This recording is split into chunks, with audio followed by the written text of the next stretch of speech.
Welcome everyone to a brand new episode of Growth Secrets. Today we're having a real growth superstar all the way from San Francisco, the place where growth was basically invented as a way of doing marketing for the thousands of startups over there. I could take a full episode introducing Gaurav, but I'll keep it very short or as short as possible. This man is or was part of the founding team at Superhuman. He has led both growth and product teams there.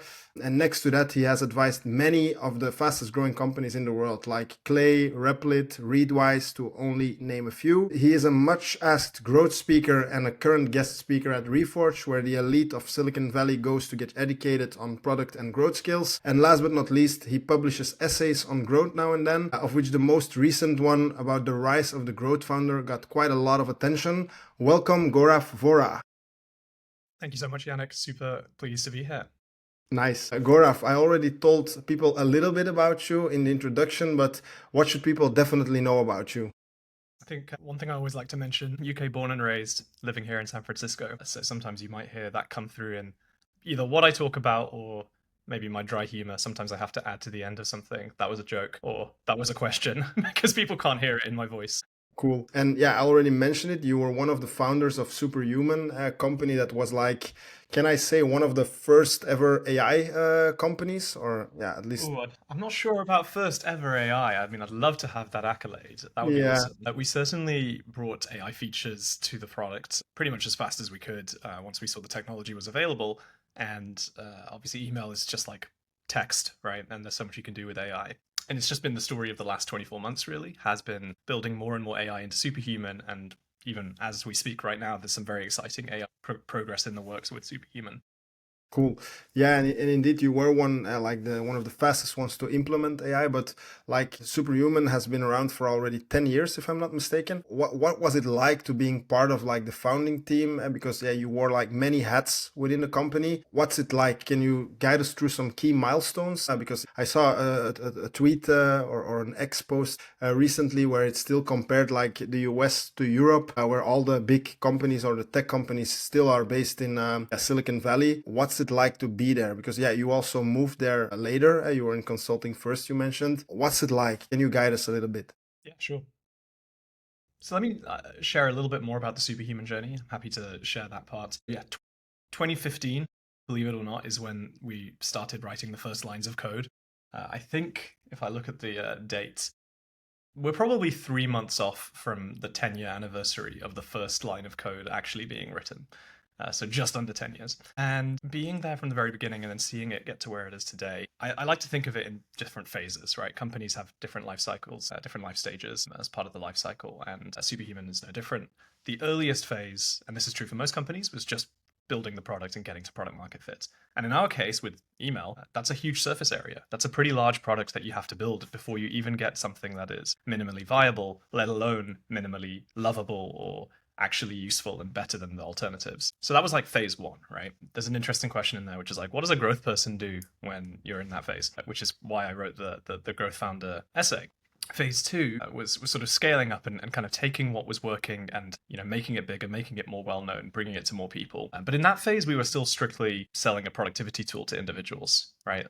Yes, it was a work productivity tool. And when I say individuals, what I mean is single users on a single seat, probably using it for work, but still fundamentally thinking about it for themselves. And then phase three, and this is really the last couple of years, has been kind of a story of two parts. On the one hand, this explosion of AI and all of the new features and progress it makes in terms of productivity in email and everywhere else. And then on the other hand, we've pushed Superhuman to be a multiplayer Teams product, taking the core value proposition and bringing it to Teams overall.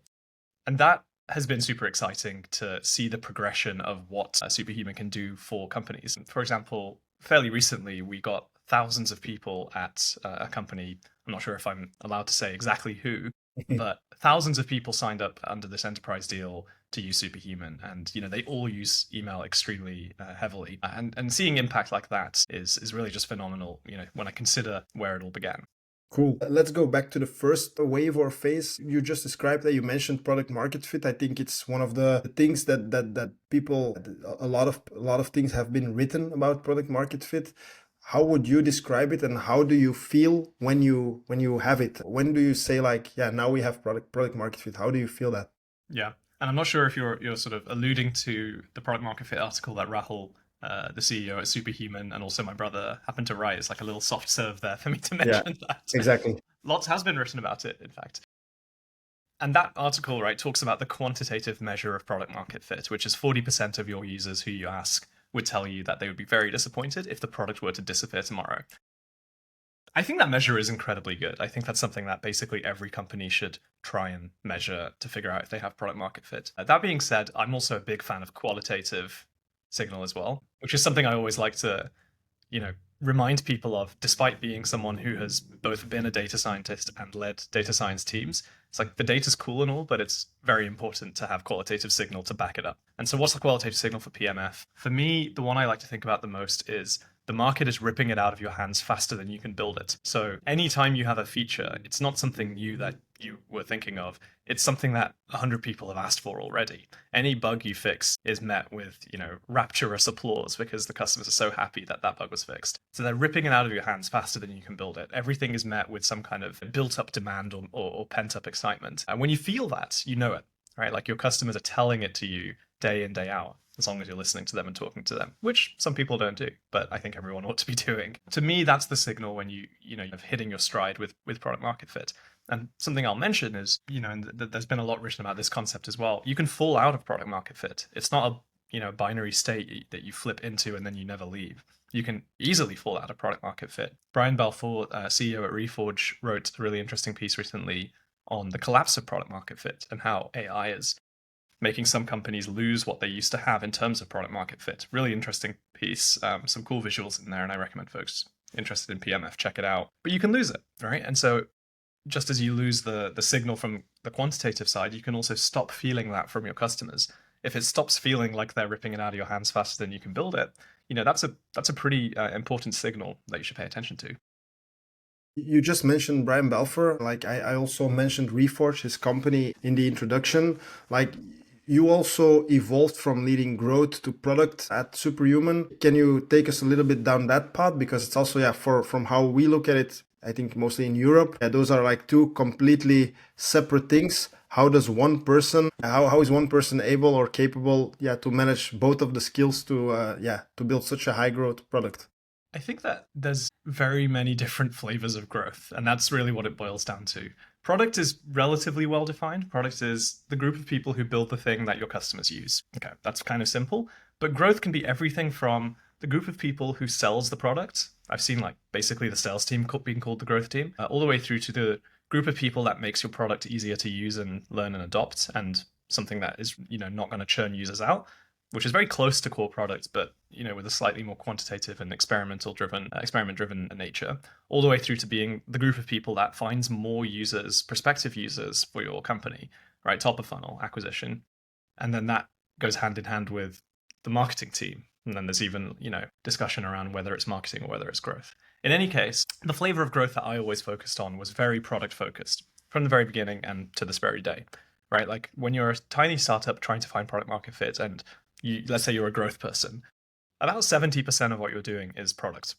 You're thinking about whether this product really meets a need. Is it solving the problem deeply?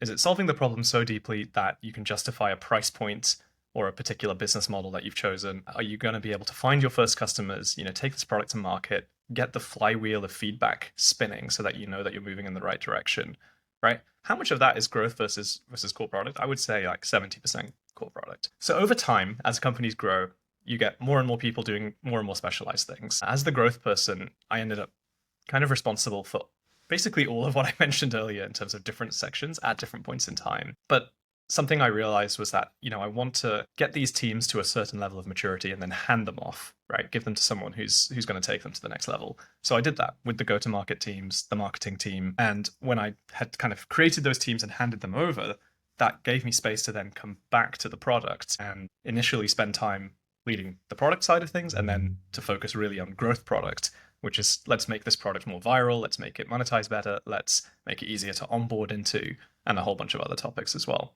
So that was kind of like the navigation through all of those different pieces that we saw. And I'll also say that, nothing is static, right? Like what a company needs in terms of its team and org chart changes as well as the strategy evolves. Cool. I think you mentioned the word scale a couple of times. In your opinion or experience, what are the most significant differences in growth strategies between Silicon Valley in general and other regions like Europe, for example? Because how we look at here, how we look at it from Europe, is like people mostly refer to the scale that makes it easier to launch in the US, but of course, yeah, most of the or a lot of the marketing happens online these days. What's your view on that? Because I like the fact that you mentioned, yeah, I really focus on product-led growth or product-driven growth. But yeah, you need already quite a size of users to do that, right? To make an impact there. Like, how do you look at growth? Because also how most Europeans, and I think also it's also one of the pitfalls we run into quite a lot for a lot of people in our region here, growth is mostly acquisition of new users. And yeah, I think that's like a big misconception, right? I think that growth as acquisition is kind of the older definition of growth. I think that's sort of where it came out of, right? Like if you go back to some of the earliest writing on the topic, really it started with Facebook with a lot of emphasis on growth and in particular this idea of like growing the total number of daily active users, but doing so in a way that was exposing them to value in the product, right? The whole trick was like, hey, let's get them to value in the product. By the way, that gets way more users. 7 friends in 10 days is like one of the biggest viral, flywheels that I saw your rant on aha moments a while ago that you. I actually spent some time yesterday developing that rant into a longer rant, Okay. but it's Nice. half written, or maybe I should say half ranted at the moment. Yeah, Alfred, nice one. People misunderstand this aha moment thing deeply, and I'd be very happy to re-rant my rant. Nonetheless, I think growth really kind of started out as like this sort of like sexier and cooler version of marketing. If you look at some of what some similar names, right? Brian Balfour, or Andrew Chen, or various many of these folks, Sean Ellis, they were writing, Hit and Shah, they were writing about this stuff in the early 2010s, and it was basically like essays with titles like the growth hacker is the new VP of marketing.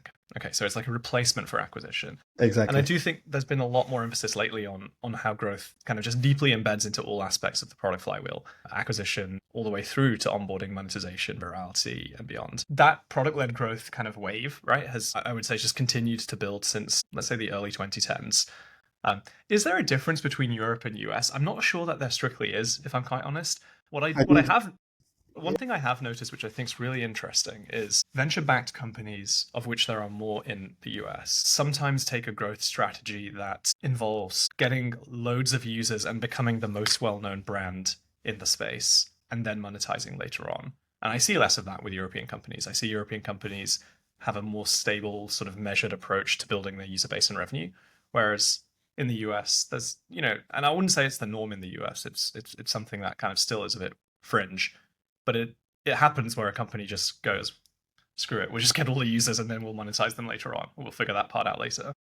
yeah, I think getting funded or like doing VC raising VC capital. I think it's a much more understood concept in the US. From Yes, where I look at it, I think if you definitely. launch the same company in San Francisco and in Europe, for example. Yeah, I think it's much harder for like a European company to get the same amount of funding as the US based one. I think that's yeah, Yeah.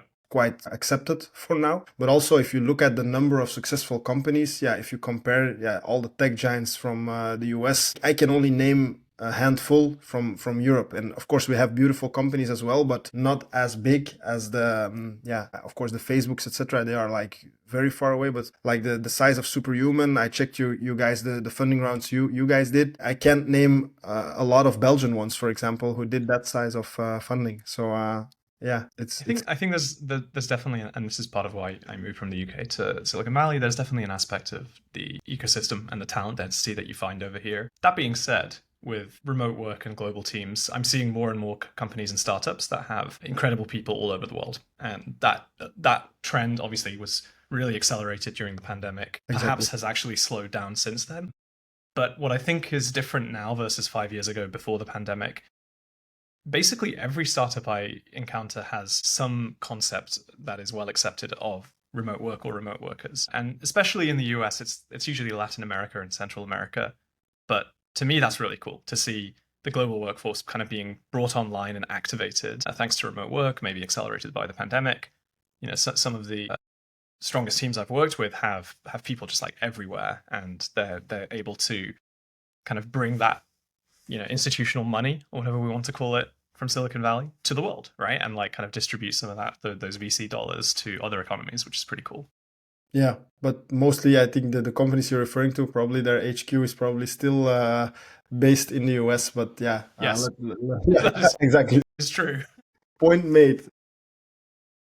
I think I want to go. I want to go a little bit back in what you said. Like you mentioned some of the, yeah, let's call them the OG growth hackers or something, or the household names when it comes to growth hacking. Sean Ellis, Ryan Balfour, Andrew Are they Chen. household names? Yeah, Which households are the? yeah, no, the growth hacking household, like Yeah. the rich startup company household. But Yes.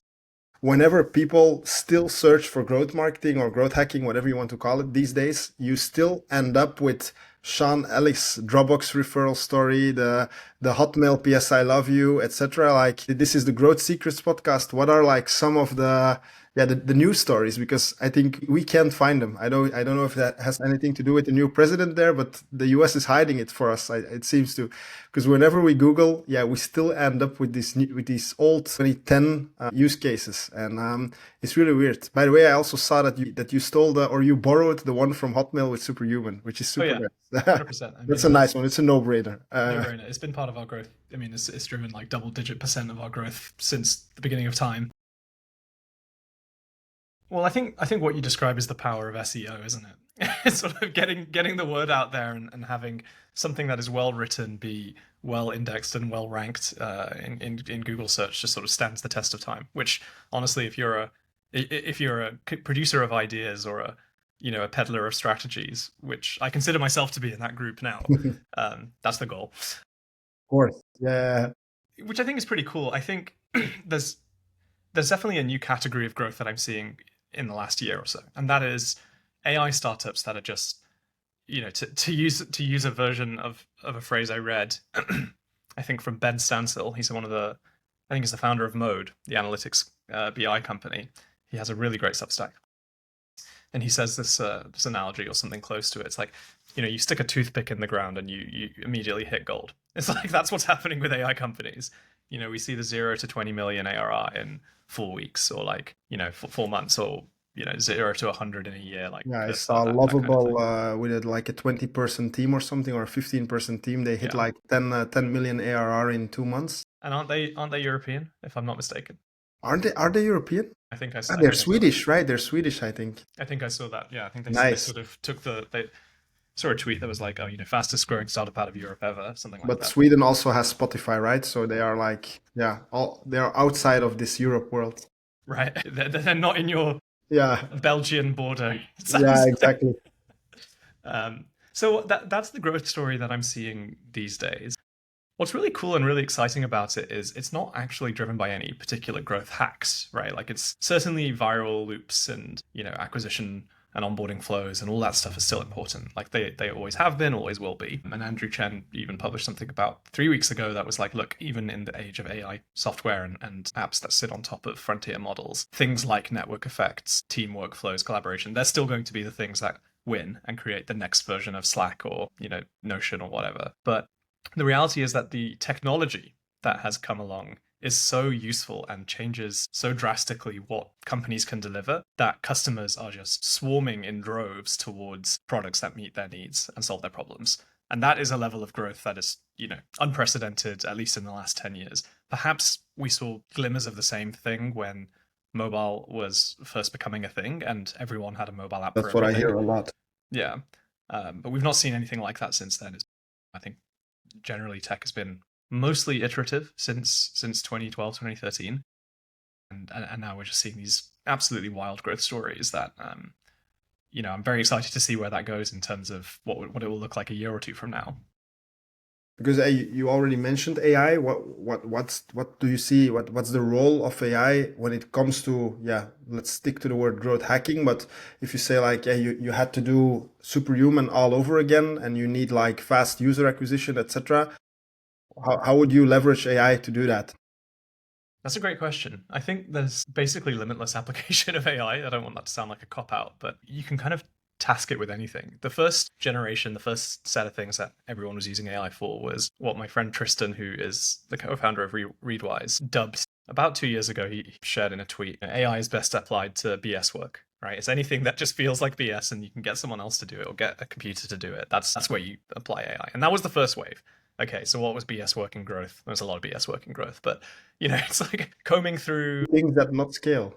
Yeah, exactly. Do things that don't scale. It's a lot of combing through data, running events, running campaigns, like, little bursts and loops that acquire chunks of users at a time. And then, as part of that, you might be writing content, you might be publishing, you might be responding to customers' emails and tweets. And so I think AI could have been applied. The first versions of AI could have been applied to all of that BS work that's kind of repetitive.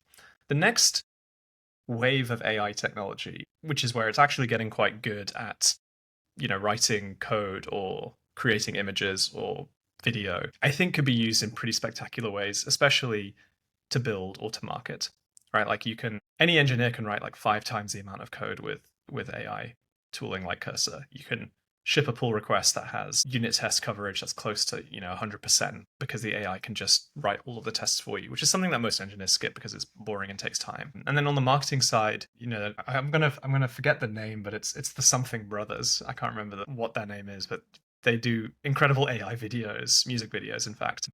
And they go viral each time they put one out there. I'll have to find it and send you the for the show notes afterwards. Yeah. But you can do these crazy, marketing stunts, and I think there's something pretty interesting about that. That's like wave 2. Wave 3, and that's the wave that we're living through right now, is more about agent AI that can go off and do tasks while you're, sipping your coffee or doing something else. And we're just scratching the surface of what agents are capable of doing.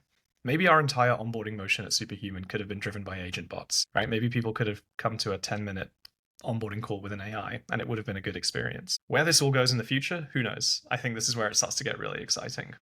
Because I think now we're kind of in the middle of embracing like what you described as a second wave, where I think the beginning was we did a lot of the repetitive tasks and we did it faster with AI mostly on autopilot. Then the second wave, like for marketing purposes, you can use tools like Replit or Cursor or whatever as non-technical growth people to build like lead gen tools, etc. But like you're also an advisor at Replit, for example. So I assume you can look a little bit in the future there.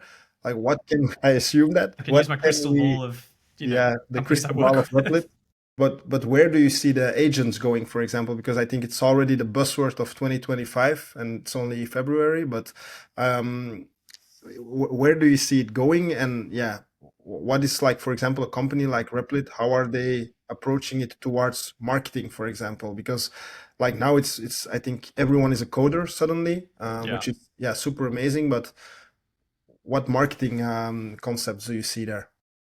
I mean, I think with marketing, you touched on it earlier. This idea that you're sort of a non-technical person with technical needs, right? Like you need to do things at scale. Like you need to do things that are pretty much programmable, right? Repetitive.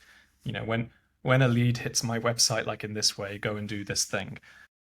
Or here's a little tool that is going to, I don't know, be a survey for people on Facebook, and then if they engage with it in the right way, they can gain access to your product or whatever. Little hacky things that marketing and growth teams have been building since they've existed. When everyone is a coder, you could just spin these ideas up, and so you're not rate limited or throttled on your ability to code anymore. You're throttled on your ability to come up with ideas, and coming up with ideas is a function of how much information and how well versed or well read you are on the one hand. So the input that's coming into your brain, and then how much you're able to compute and process all of that and to synthesize those concepts all together. And then, of course, raw creativity and being able to iterate through and come up with new ideas that you then go off and test. So those are I think, what's the application of something like agents or AI to something like marketing? It pushes the responsibility kind of back away from execution slightly towards ideation and ideas. And then that in turn is a function of, as a marketer, do you have your finger on the pulse? Do you know what the trends are? Do you know what the latest technology is that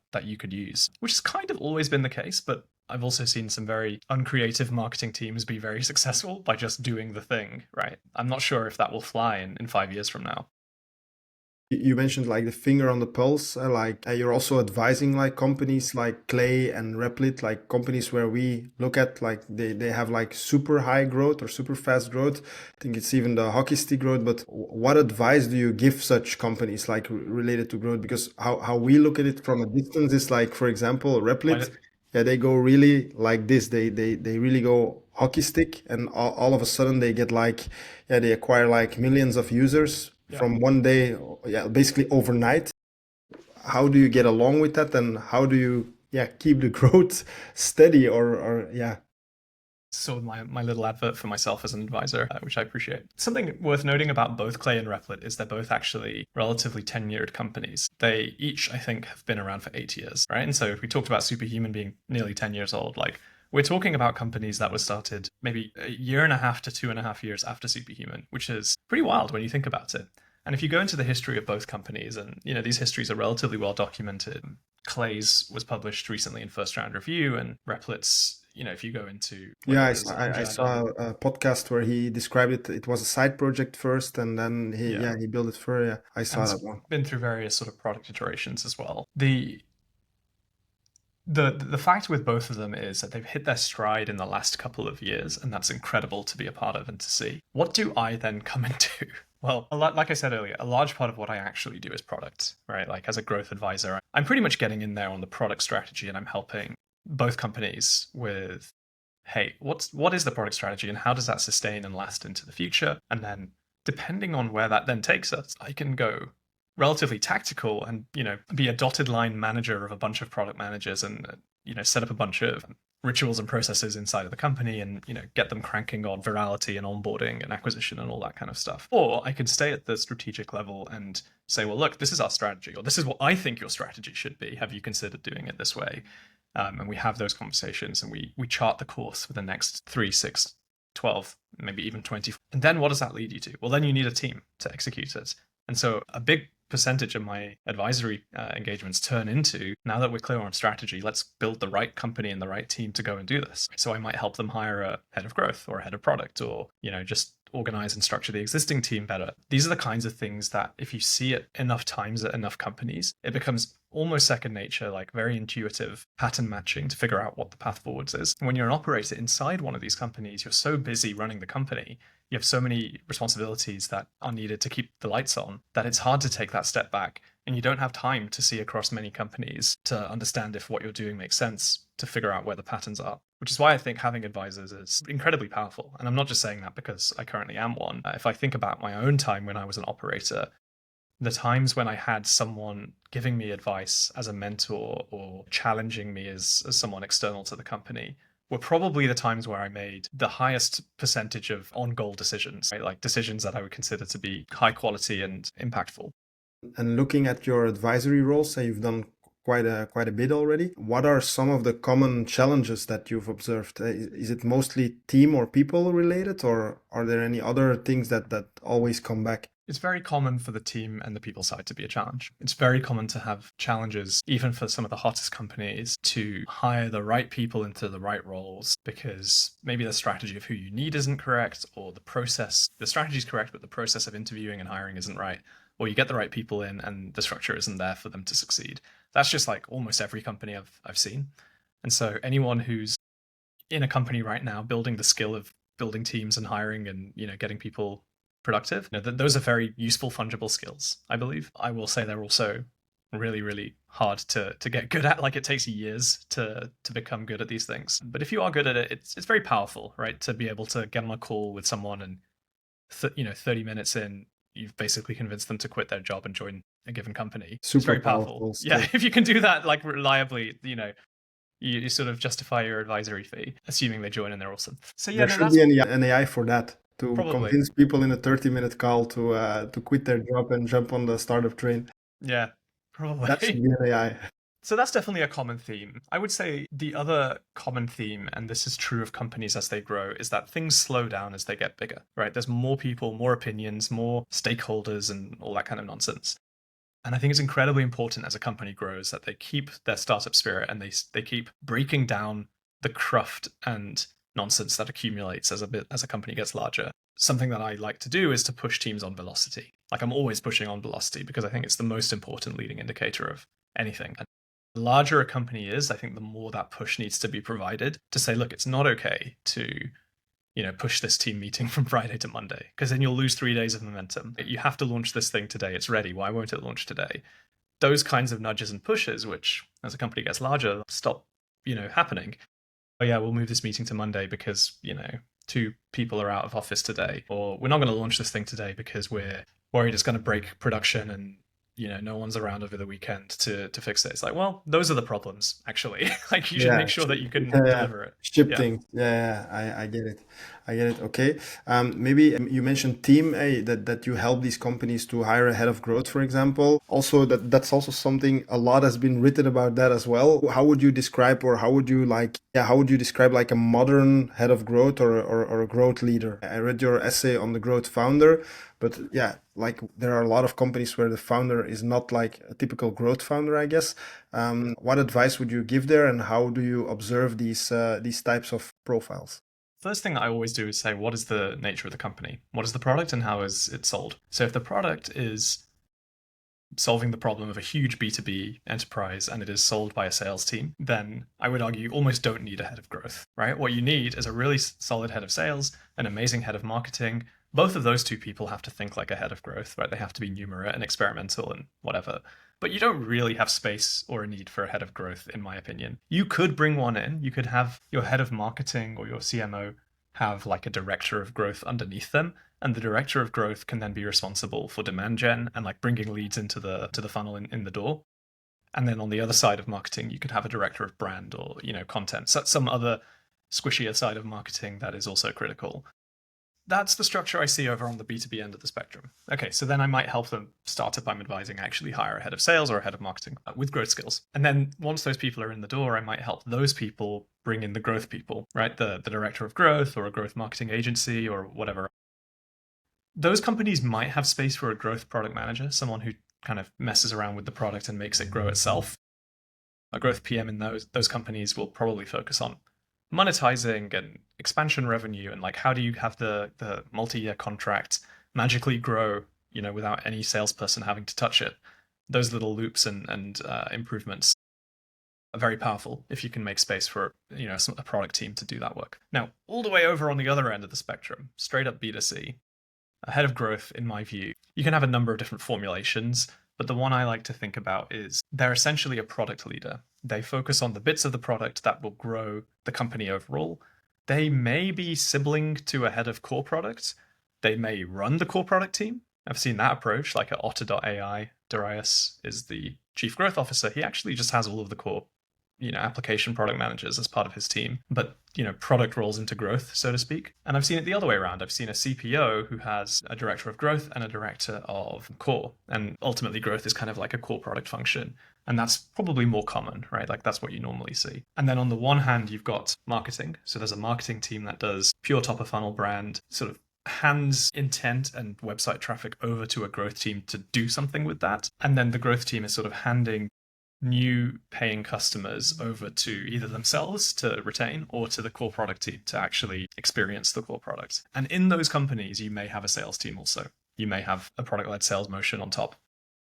So a head of growth it really depends on what the business is and how it's being sold. I heard you say like sometimes we also bring in a growth marketing agency, for example, and that's not something I would have thought of in Silicon Valley. I don't know why, but it's not a correlation I ever made. I thought growth agencies were like a really European thing. We're more of the agencies. But yeah, how do you see that? Like, I think, or I know it's a question that a lot of founders that are just starting out have. Should they hire like a marketing person that is like, more a full stack person, or should they hire an agency? What's your advice there? I think there are certain parts of growth that are incredibly easy to bring an agency in and to have them do that job incredibly well. Those include, but are not limited to, spinning up paid ads, setting up lots of landing pages if that's going to be useful for your customers, potentially doing the email marketing, potentially optimizing your funnel, maybe around the landing pages that I just mentioned, and the analytics and the tracking of all of the above. Like those are activities that a growth marketing agency can basically plug and play,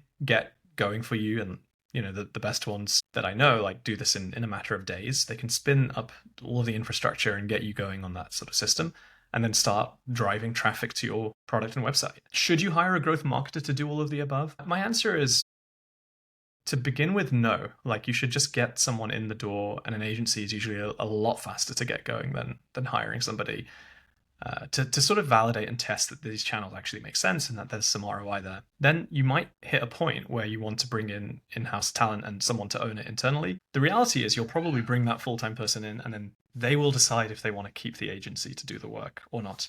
But I've seen it be more useful to have an agency who you can kind of leverage and outsource some of that work to free up that internal growth marketer to then focus on the more, spicy stuff, really. The campaigns that are very hard for an agency to come up with because it requires deep and intimate knowledge of your business. And how do you do that in the beginning? And because what I hear now is that you say, like, for a lot of companies, it is relevant to bring in an agency in the first weeks or months and to get the user acquisition going. But indeed, like the deep campaigns, they come later then, or how do you see that? No, they come at the same time. And I think it's a question of where you place your focus chips. If a company's telling me that, hey, we're going to do paid search, or like, we want to do paid search, I already know that is something that it's very easy to, call up my friend Ashish, who runs an agency called Conceptual, and I say, look, you should talk to Ashish, basically. Like, he's doing the paid search for Perplexity and like many others, including Superhuman and others. And you'll probably start to see some ROI within a week, right? Like, you'll spin up some campaigns and start driving traffic. And yeah, it may not have analytics and tracking around it, but you'll be serving the ads and getting the footfall to your website. Do the spicy campaigns come later? I actually think no. Like, I think the founder and the founding growth people should be coming up with brand and product stories and campaigns that are spectacular and out of this world as early as day one, right? They should be thinking about how they do that. And, a really good example of this is company I'm actually wearing the hoodie of right now, Superpower, who I also advise. Their brand marketing is incredible, and it's kind of driven by the vision of the core team. And those are the kinds of things that you can do when you're tiny, you can do when you're massive, right? See, like Duolingo, for example. But like school book example, yeah. Yeah, you basically have to do those things, in my view, to sort of stand out from the crowd. I feel we're getting a bit more tactical, which is super nice. So I think it's also time to talk a little bit about growth experiments for a while. Yeah, you've led the growth team at various companies, or at least you advised them. You led it at Superhuman. Can you give me some examples of experiments you ran, both successful and less successful, but like where you learned something really great? Yeah, one of my favorite ones is on the positive side. We used to have this onboarding in Superhuman that was handheld. Like, you had to speak to a human for half an hour, and the results were out of this world. The percentage of customers who were still using the product 2 weeks later, every single day was very high. It was like over 65%. We hit this point where we were like, can we keep scaling this? Like, will customers keep wanting to talk to humans, or keep, like, I guess, extending a bit of generosity towards the company by giving up half an hour of their time? And it was also getting challenging logistically, right? Like, we had customers in all parts of the world. We had a team that was mostly in the US. Like, just matching time zones didn't work. A lot of people want to try productivity software on the weekend. We weren't really doing onboardings on the weekend. So that was, creaking at the seams, I would say. And so we basically started letting people into the product without any form of product onboarding, right? And I think the activation rate plummeted from 65% down to like 25, 30%. It was awful. It was like, less than half the number. There's a little bit of correlation causation there for the data science nerds, myself included, where it's like, hang on a second, the people going through self-serve are not the same as the people going through concierge. They are less high intent because they didn't, have the time or patience for a 30-minute call. So there's some self-selection bias that obviously they're going to have a lower activation rate because of that self-selection bias. Nonetheless, it's still a terrible number, right? Like, we need to do better. So one of the things that I really enjoyed working on with the team was we built what I like to call an on-rails onboarding. It's incredibly opinionated. It's so interruptive. Like, you can't skip it. In fact, if you try Superhuman today, there's no skip button for this part of the onboarding. And it forces you to clear out someone else's inbox. It's like a demo inbox that has a bunch of funny/bogus emails from fake people. And we're teaching you to hit the E key. We're teaching you to snooze, set a reminder, whatever.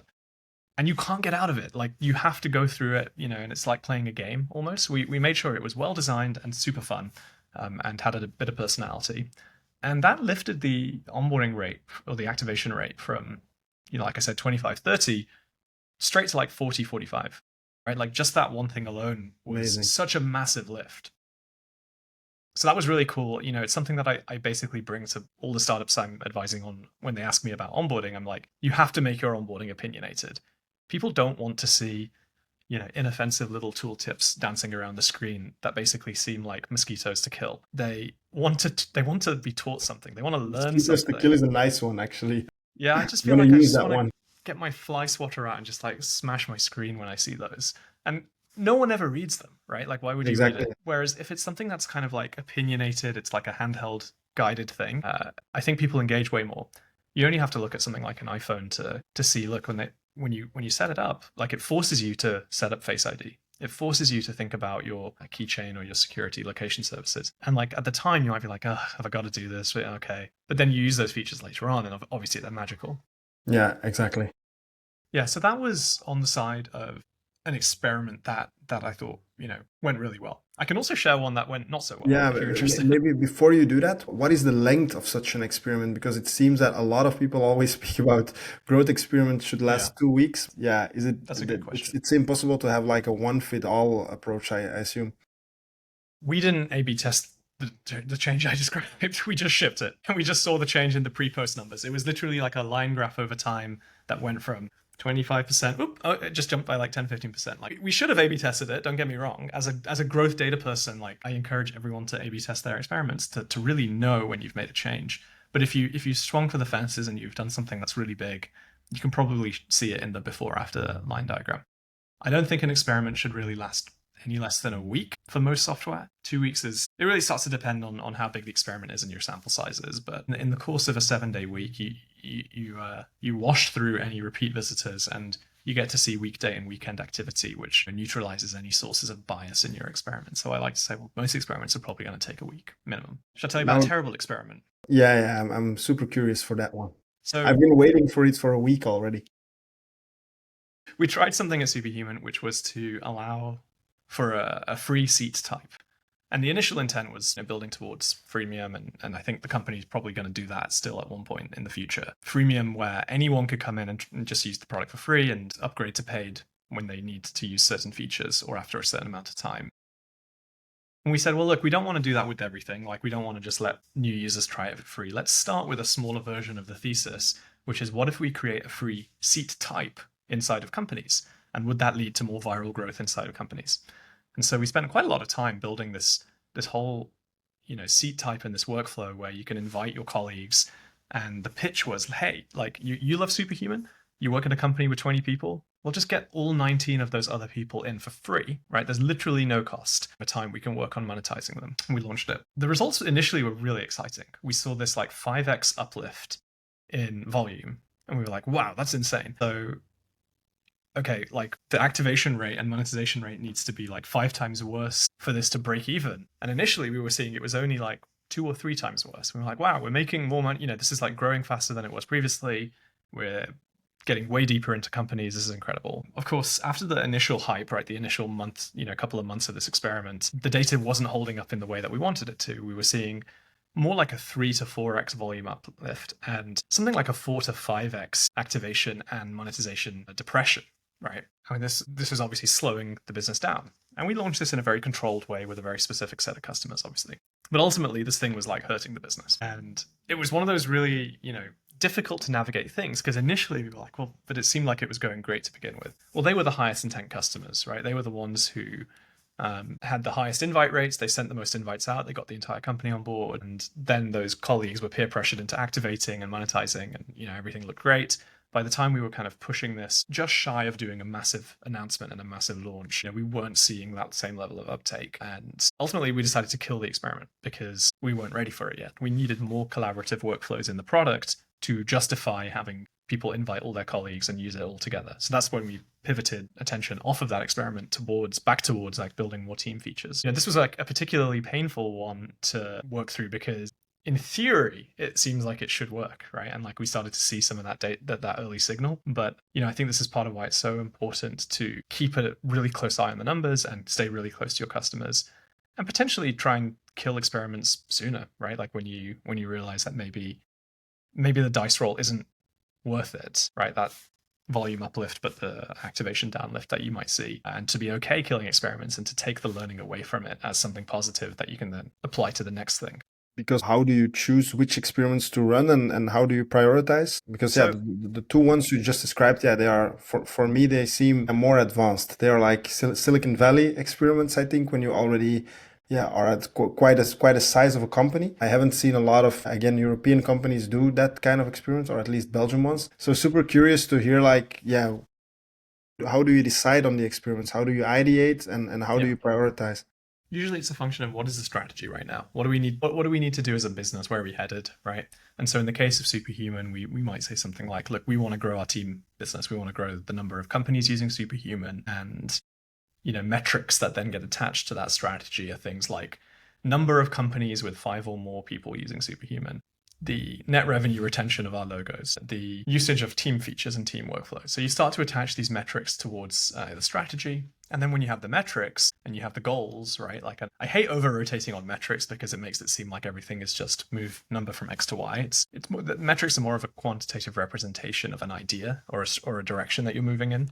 But once you have that direction, then you can figure out, well, are we building something? This is like a feature. This is, a capability or creating value for our customers. Or are we kind of experimenting our way to learn something that then contributes to what we're going to build? So at the point that you have a direction, you start to brainstorm a bunch of ideas, some of which you just do because you know that those features have to exist, and some of which you can experiment with to get the learning really fast. And then those usually turn into things that you just do. Some of my favorite growth experiments don't lead to just shipping the experiment and seeing better numbers. They lead to a massive change in product strategy. Okay. Nice. Yeah, that's quite an insight indeed, because again, a lot of things we do here, I think a lot of it is acquisition driven. And whenever we do ideation or something, it's always like, how can we acquire more customers? I'm also advising like a company called Trend Tracker. It's like a platform that monitors and get insights from trends, emerging trends. And it's also there, what I see is like we're still in the early stage, but we're very early stage, but it's always like we need more leads. And that's where most of the experiments happen. And it's so hard to change that mindset, to be honest. What I would say is that companies that are struggling for top of funnel and need to think about where to get more leads, not to hawk my own wares or whatever, but the unfair advantages kind of essay that I wrote about 2 months ago now, I recommend young companies just go through that exercise. All right, figure out where your customers hang out, figure out what your strengths are as a business, and then combine those two things to reach your earliest customers. It's usually the case that a company is reaching for more top of funnel when they have yet to figure out like a sustainable source of reaching their customers, right? And so then they're sort of, they feel like they're turning the tap and the water is running dry. And of course, you then start focusing on that problem. You're like, well, I want to turn the tap harder, or how do we get more water? And I think you kind of have to take a step back and think strategically about where are those customers and how can you uniquely reach them in a way that will be somewhat sustainable for you. Maybe a final question on the experiment side of things, or on the tactical side of growth marketing. But like, how important is it to tailor the growth strategies to different markets and cultures? So, for example, Duolingo, you mentioned them. They've been written about a lot because they basically are an example of how to do that. But what are some other examples that you know of, and which successful adaptations did you see? When you're figuring out who your customer is, like, you have to be able to speak to them in the way that they're used to being spoken to and the way that they're sold to. I think one of the biggest and most obvious ones that comes up for growth people is pricing and price sensitivity. Different geographies have vastly different willingness to spend, and that becomes like a huge thing when you're considering questions like, well, what if we go to the 8 billion people in India, right? Like, what if we go there? But then the willingness to spend is obviously a lot less than potentially where you're used to in Europe or maybe North America, for example. And then there's just various flavors of that. You absolutely have to think about that piece. I think companies that get pricing, international pricing right, do really well as a result, or can do really well. Language, no brainer, right? Like, you have to get your language setup correct. Really interesting young startup that I know of. It's General Translation's the name, using AI to translate websites and apps, but to do so in a way that is far more seamless than what companies currently do whenever they do internationalization efforts. I think there's some really cool future of internationalization stuff that will take a given company and its language and just make it more personal to every human in the world, kind of like a Babelfish for websites or software. I think there's some really cool stuff in the future there. As far as so that's the basics, right? Language, pricing. As far as the cultural resonance, right? The stuff that's going to be well recognized and well known to the customers, kind of where they're at. That's where the spice and the magic is, right? That's where you can have someone who's in that geography or in that culture who really knows what's just going to like resonate and hit with the local audience. Whether it's someone who sits internationally and can just figure it out, or someone who's on the ground, which I've seen usually is the better approach. You kind of need to have some of that spice to make it interesting, to stand out above the crowd, which again is like this theme that I keep coming back to. Okay. So, yeah, I think we're at an hour, I guess. So I don't know how much time you still have, but I want to go for a couple of more questions, if that's okay. Maybe let's quickly discuss personal growth and leadership, maybe. Throughout your career, of course, I made my homework and I saw you've balanced ambition with self-awareness. And which strategies have you found effective for personal growth? Because, for example, personal growth can also be educating yourself. You're like a guest speaker at Reforge. What kind of these things do you do for yourself? Yeah,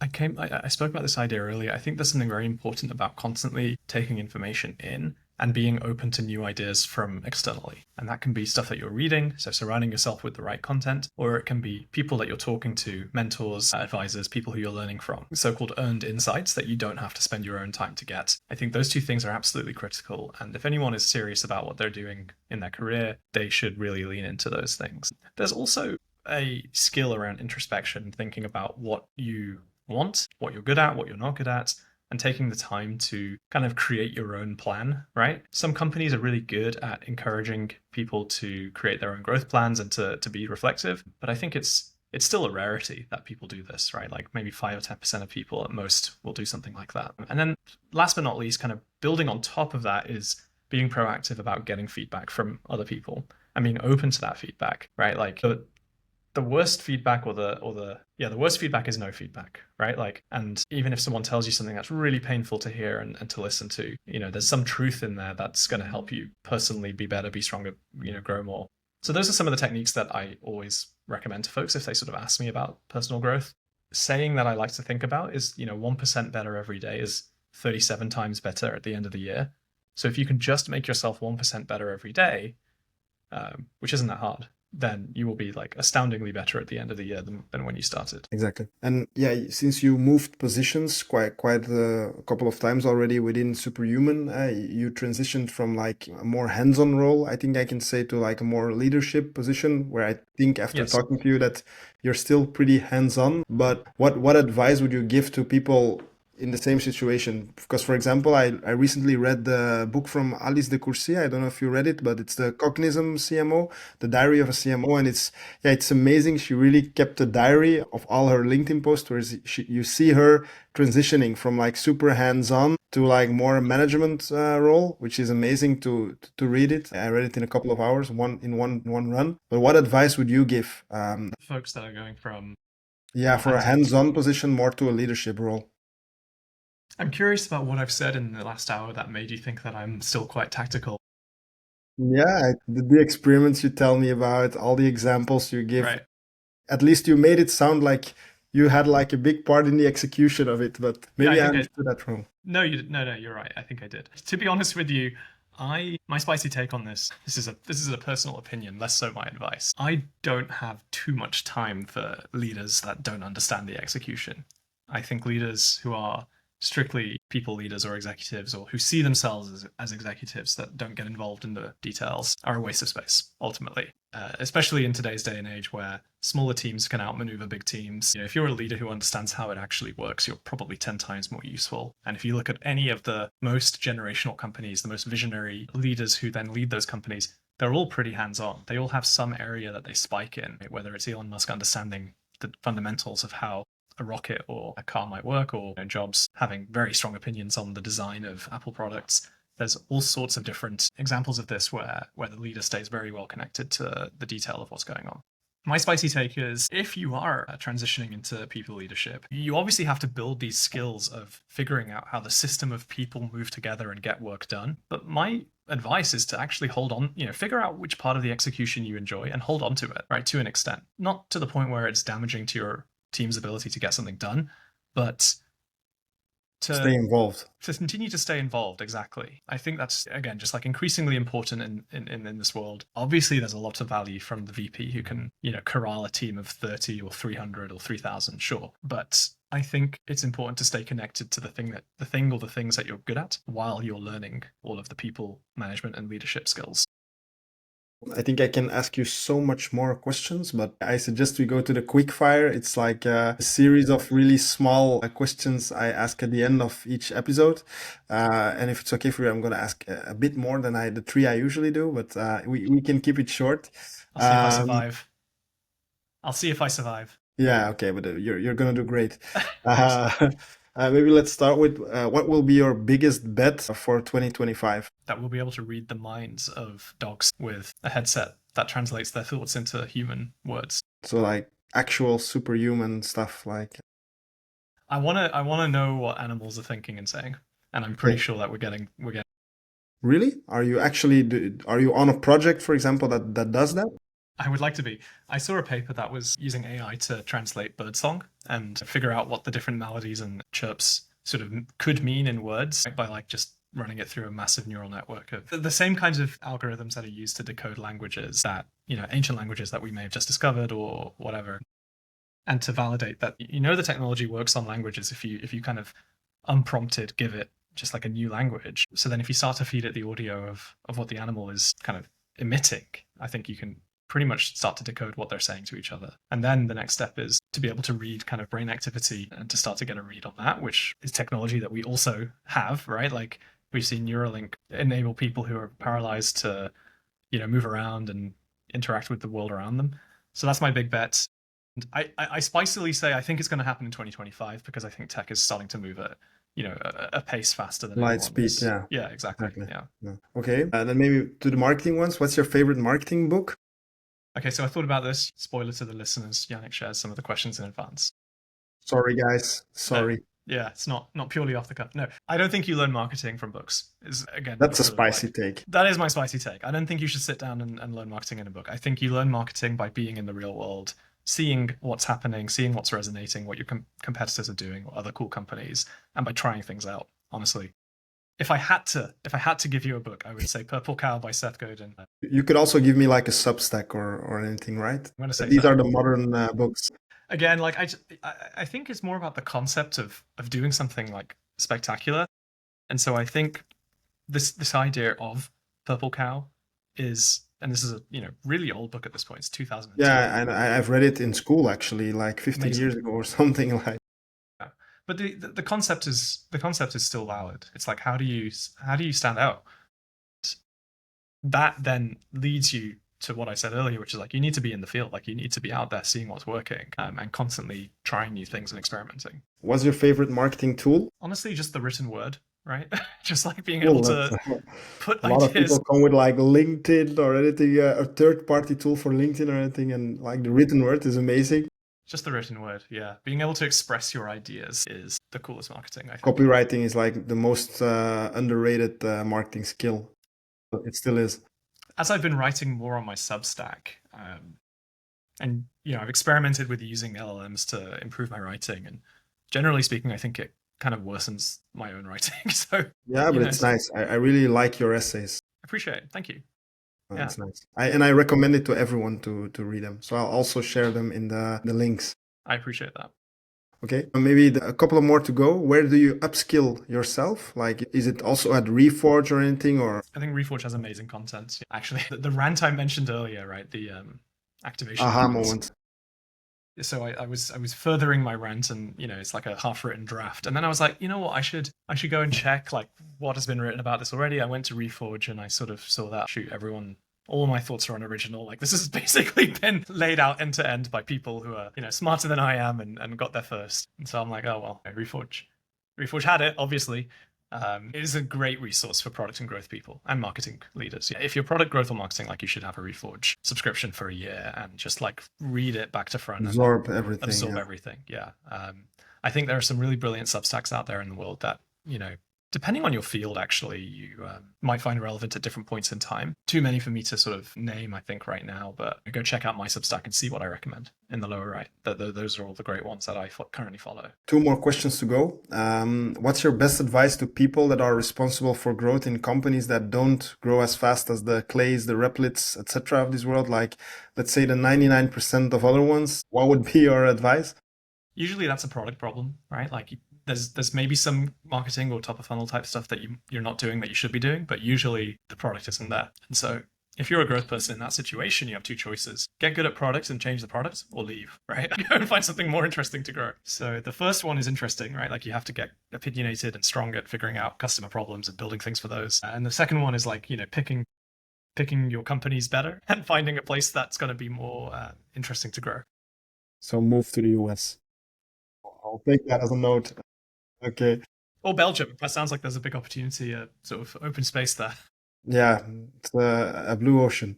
Yeah. Okay. And then the last one, and I didn't add that to the list, so it's a new one. What's Silicon Valley's best kept secret to growth? Interesting. Is maybe not so much of a secret, but the power of serendipity and the power of connection. Meeting people in person, taking the time to go and forge those connections and kind of keep those relationships like genuine and warm is this huge unlock to growth. I'll give you one example of how this was concretely borne out. Early days Superhuman, we did a bit of a viral stunt. Like we launched with Product Hunt on their upcoming, producthunt.com/upcoming. And it's sort of products that were pre-launch, but about to launch. And, you want a big song and dance. The reason that we were able to do that was because of connection. Like we knew team members over at Product Hunt and AngelList, which owned Product Hunt. And we were able to kind of sort of BD our way in. People talk about BD like it's a function that, you invest in, you have someone who goes off and makes 20 connections a week. Of course you can do it that way.